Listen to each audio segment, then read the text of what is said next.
Today we are starting with vasa deferentia. The deferens is a continuation of cauda epididymis. It is long and muscular wall. It is slightly coiled at first but becomes straight as it enters the abdominal cavity through inguinal canal. Before entering the prostate, the vasa deferens dilates to form ampulla. The final portion of ampulla receives the seminal vesicle of its side. From this point, the vasa deferens enters the single prostate gland, continues as ejaculatory duct. The ejaculatory duct is about 2 cm long, thin, from a seminal vesicle and vasa deferens. Both the ejaculatory duct pass through the prostate urethra, which opens into urinary bladder. The ejaculatory duct carries sperm and secretion of seminal vesicle. Urethra. It is about 1 to 20 cm long. It is much longer in male than female. From the point it is joined by ejaculatory duct, it carries urine as well as sperm and secretion of seminal vesicle. It also receives secretion of prostate and corpus gland. In male, urethra passes through penis.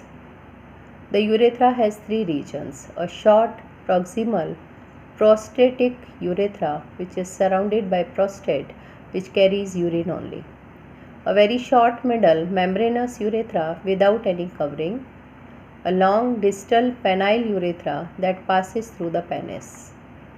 The urethra has two sphincter muscles, that is internal and external.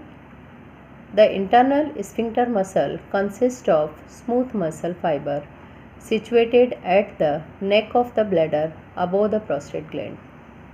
External sphincter consists of straight muscle fiber surrounding the membranous part of urethra. Membranous urethra and penile urethra carry both urine and sperm respectively. Penis. It is an organ consisting of a long shaft that enlarges to form an expanded tip known as glans penis. The tip of the penis, that is known as glans penis, is normally covered with fold of skin known as prepuce. Under the skin, the penis contains 3 columns of tissue, 2 columns of corpora cavernosa and 1 column of corpus spongiosum around the urethra along the ventral side. The urethra opens at the tip of the penis. Both urine and sperm are carried out of the body through the penis. Now here we can see diagram. This is LS of human testis. This is tunica vaginalis, tunica albuginea, then tunica vasculosa, 3 layers. These are seminiferous tubules. This is septum of testis, means piece of testis.